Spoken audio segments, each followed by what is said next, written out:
स्वागत है आप सभी का मेरे YouTube चैनल संकल्प परीक्षा पर। आज हम करने वाले हैं यूपी कांस्टेबल में आने वाले हिंदी के महत्वपूर्ण प्रश्नों को, जिसमें से आपकी परीक्षा में प्रश्न जरूर आएंगे। मैं उम्मीद करती हूँ कि आपको मेरा वीडियो जरूर पसंद आएगा। अगर आपको ये वीडियो अच्छी लगती है तो प्लीज चैनल को लाइक, शेयर एंड सब्सक्राइब जरूर करें। बढ़ते हैं हमारे पहले क्वेश्चन की तरफ। पहला क्वेश्चन है, कतर ब्योंत में कौन सा समास है? ऑप्शन नंबर ए द्वंद्व, ऑप्शन नंबर 2 तत्पुरुष, द्विग या बहुव्रीहि। तो मैं आपको बता दूं कि यहाँ पे योजक चिन्ह जो पहला सिंबल जो आपको दर्शाता है कि यह द्वंद्व समास है, ऑप्शन नंबर ए। क्योंकि द्वंद्व समास में क्या होता है, दोनों पद प्रधान होते हैं। द्वंद्व समास में दोनों पद प्रधान होते हैं और यहाँ पर दोनों ही पद प्रधान है। कतर का मतलब होता है काटना,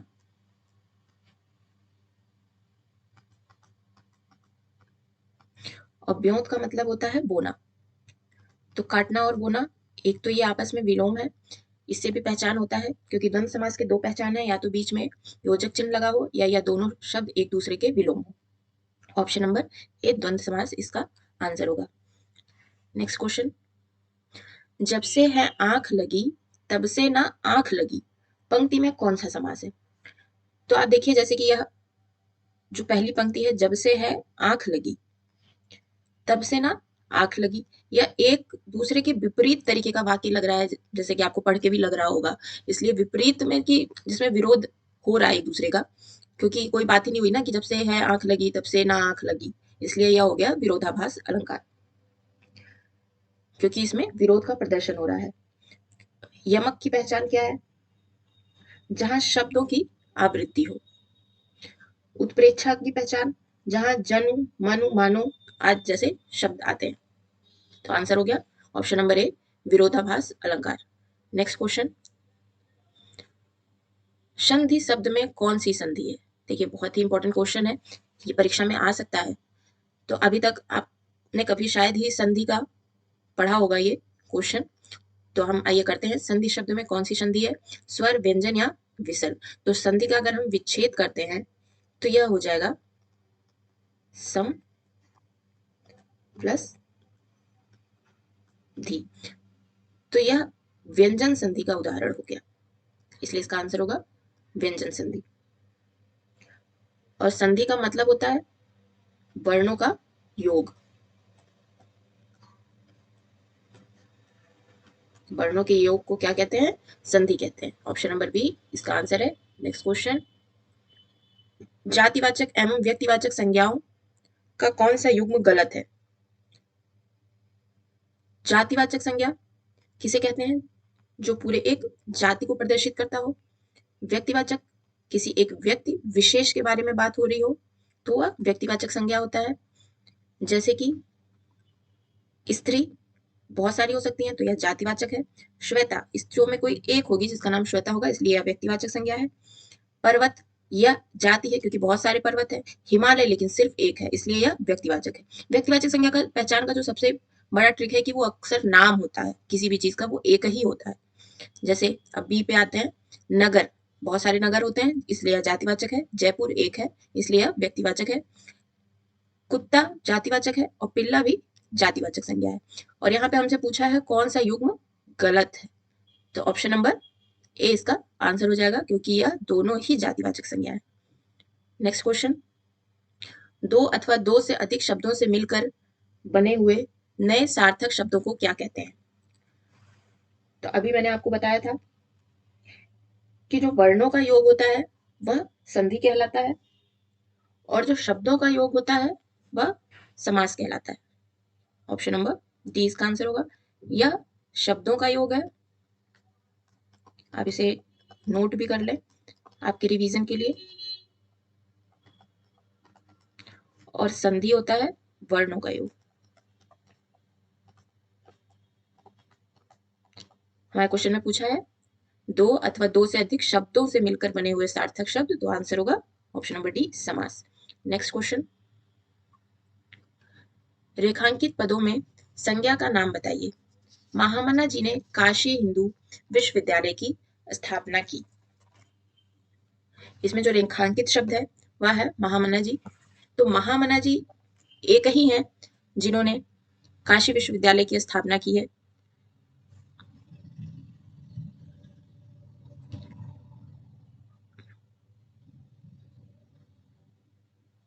इसका ऑप्शन है जातिवाचक, व्यक्तिवाचक, भाववाचक या समूहवाचक। तो क्योंकि ये महामना जी एक नाम है, एक ही है, तो ये हो जाएगा आंसर व्यक्तिवाचक संज्ञा। यहाँ पे काशी भी व्यक्तिवाचक संज्ञा है क्योंकि एक ही है। अगर यहाँ पे काशी की जगह कोई भी नाम होता तो व्यक्तिवाचक संज्ञा ही कहलाता। इसका आंसर ऑप्शन नंबर बी व्यक्तिवाचक संज्ञा। नेक्स्ट क्वेश्चन, केशव का सिंह दहाड़ उठा, मानो पहाड़ चिंगाड़ उठा। पंक्ति में अलंकार बताइए।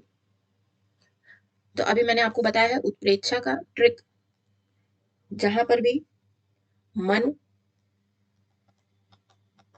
मानो, जन,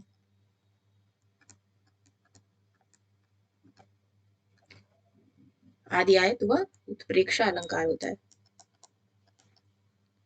और यहाँ पे हम पढ़ सकते हैं, हमें इसका अर्थ निकालने का कोई मतलब नहीं है क्योंकि हम हर पंक्ति का अर्थ अपनी परीक्षा में निकाल नहीं सकते, इतना हमारे पास वक्त नहीं होगा। आपने यहाँ देखा कि यहाँ पे मानो है तो आपने उत्प्रेक्षा अलंकार टिक कर दिया इसका आंसर।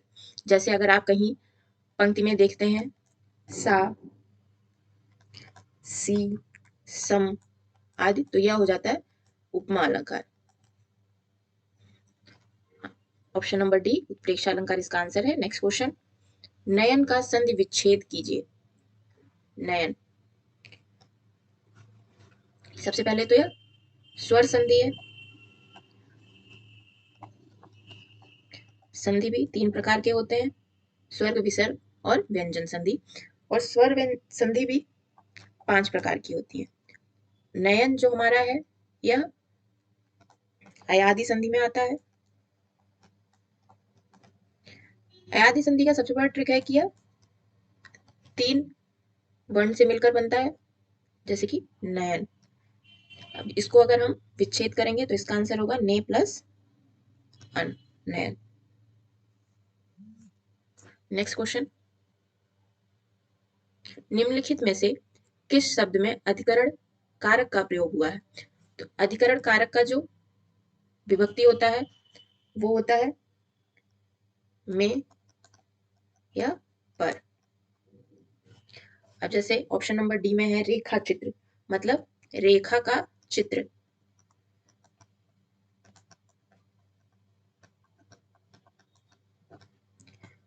यहाँ पे का विभक्ति बताती है कि यह संबंध कारक का है क्योंकि का के की संबंध कारक की विभक्ति है। गंगा जल, मतलब गंगा का जल, तो इसमें भी का की विभक्ति आती है। उसी तरह ऑप्शन ए देखेंगे वाहन रूढ़, वाहन रूढ़ मतलब होगा वाहन पर आरूढ़, वाहन पर आरूढ़।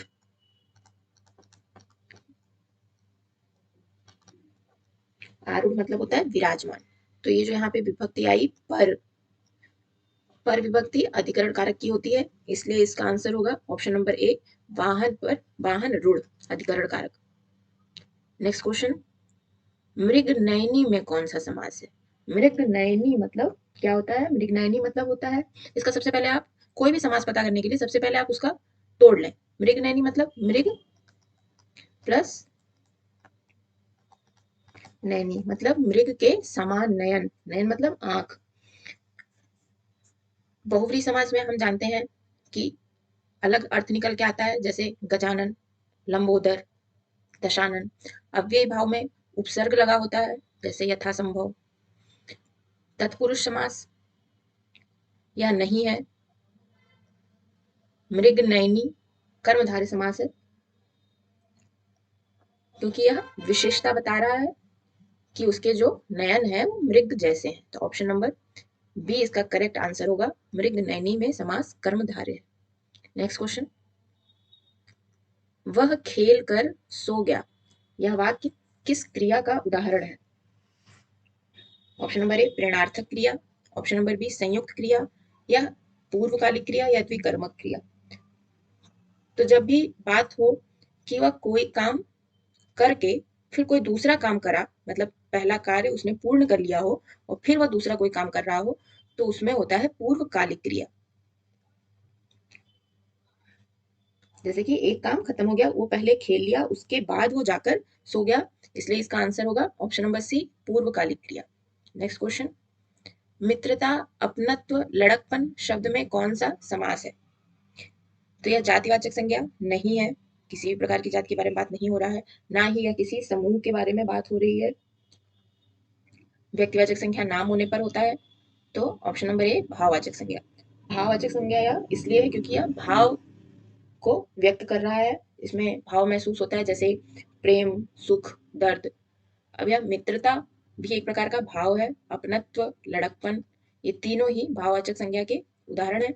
ऑप्शन नंबर ए इसका करेक्ट आंसर होगा। नेक्स्ट क्वेश्चन, निम्नलिखित में से उद्धरण के लिए प्रयुक्त चिन्ह, उद्धरण के लिए किस चिन्ह का प्रयुक्त होता है? यह बहुत ही महत्वपूर्ण सवाल है क्योंकि चिन्ह से एक क्वेश्चन आपके एग्जाम में जरूर आने वाला है। तो हम जानते हैं कि यह जो चिन्ह है वो विस्मय बोधक का है, तो इसलिए ये इसका आंसर नहीं होगा। यह संयोजक चिन्ह है या फिर योजक चिन्ह भी इसको कहते हैं, यह पूर्ण विराम है। तो ऑप्शन नंबर बी, उद्धरण चिन्ह हम इसे कहते हैं। जैसे कि जब हम कोई खास नाम लिखते हैं, कुछ खास किसी को कुछ बता रहे होते हैं, तो इस तरीके से यहाँ बीच में लिखते हैं और यहाँ पे यह चिन्ह लगाते हैं, इसे उद्धरण चिन्ह कहते हैं। ऑप्शन नंबर बी इसका करेक्ट आंसर है। नेक्स्ट क्वेश्चन, सर्वनाम शब्दों का प्रयोग किसके लिए होता है? विशेषण, क्रिया, अव्यय या संज्ञा? तो ऑप्शन नंबर डी इसका करेक्ट आंसर है, संज्ञा, क्योंकि संज्ञा के लिए ही सर्वनाम का प्रयोग होता है। जैसे सीता खेलती है, वह गाना भी गाती है, तो हम सीता की जगह पे सर्वनाम वह का इस्तेमाल कर रहे हैं, इसलिए हम कह सकते हैं कि सर्वनाम शब्दों का प्रयोग संज्ञा के स्थान पर होता है। विशेषण में विशेषता बताई जाती है, क्रिया में जो वह कार्य कर रहा है, अव्यय अविकारी शब्दों को कहते हैं। ऑप्शन नंबर डी इसका करेक्ट आंसर है। नेक्स्ट क्वेश्चन, कोयला और ईंधन शब्दों में संज्ञा बताइए। ऑप्शन नंबर ए, समूहवाचक, क्या यह कोई समूह में आता है? नहीं।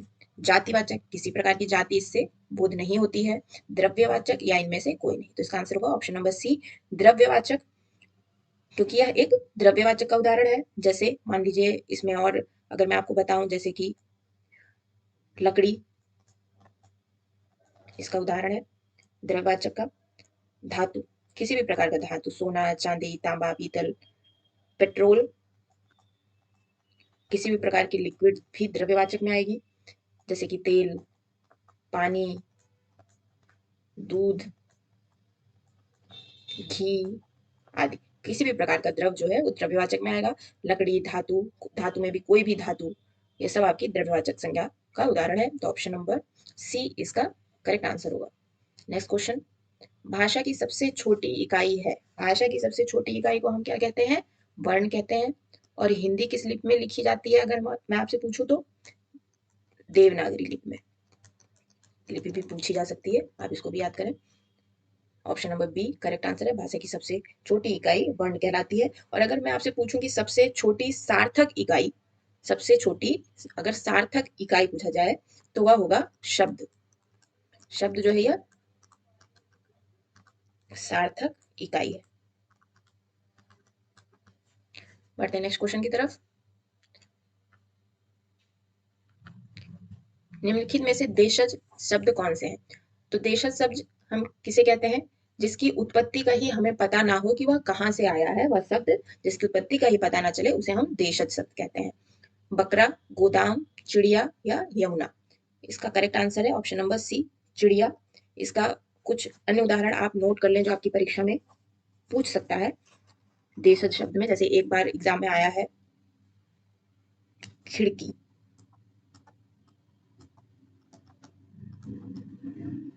डोंगा, पिछले पेपर में डोंगा आया था।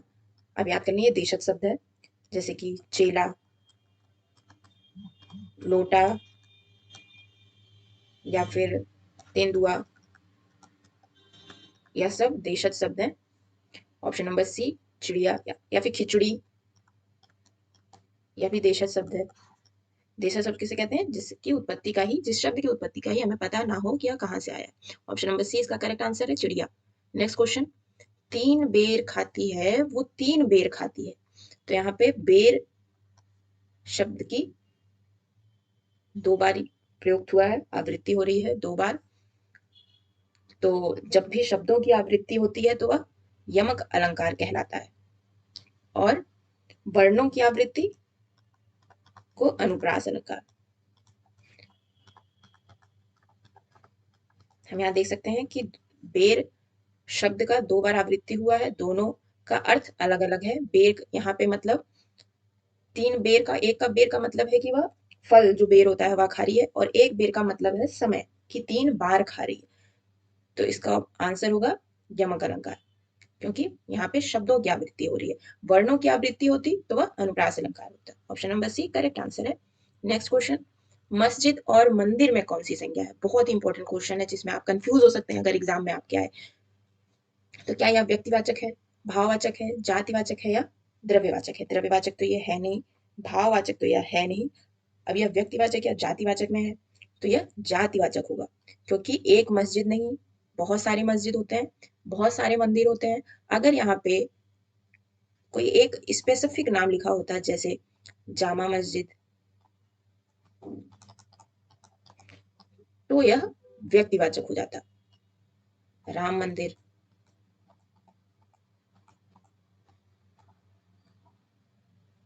क्योंकि यहाँ पे कोई नाम नहीं लिखा है, सिर्फ मस्जिद या मंदिर के बारे में बात हुआ है, जो कि बहुत सारे होते हैं, इसलिए यह जातिवाचक संज्ञा है। इसका ऑप्शन सी करेक्ट आंसर है। नेक्स्ट क्वेश्चन, प्रवृत्ति शब्द का विलोम बताइए। समवृत्ति, आवृत्ति, निवृत्ति या सुवृत्ति? ऑप्शन नंबर सी इसका करेक्ट आंसर है, निवृत्ति। प्रवृत्ति का विलोम निवृत्ति, आप इसे याद कर लें, बहुत ही महत्वपूर्ण क्वेश्चन है। ये आज के 20 महत्वपूर्ण हिंदी के प्रश्न आपके एग्जाम के लिए। अगर आपको मेरा ये वीडियो पसंद आता है तो प्लीज चैनल को लाइक, शेयर एंड सब्सक्राइब जरूर करिए। आप अपने कमेंट्स भी मुझे मेरे वीडियो के नीचे जरूर दीजिए, इससे मुझे मोटिवेशन मिलेगा अपने नेक्स्ट वीडियो के लिए। आगे मैं इसी प्रकार से वीडियो बनाती रहूंगी। अगर आपके पास कुछ सजेशन है कि आप बताएं कि मुझे और किस सब्जेक्ट पे वीडियो बनाना चाहिए, तो आप कमेंट बॉक्स में लिख सकते हैं। बहुत बहुत धन्यवाद। आप तैयारी करते रहिए, आपकी प्रिपरेशन में मैं पूरी मदद करूंगी। ऐसे ही आपको क्वेश्चंस के रिवीजन कराती रहूंगी, आपके एग्जाम में इसमें से क्वेश्चन जरूर आएंगे, आपको इसमें बहुत मदद मिलेगी। इसलिए आप मुझे भी सपोर्ट करिए, चैनल को लाइक, शेयर एंड सब्सक्राइब जरूर करिए।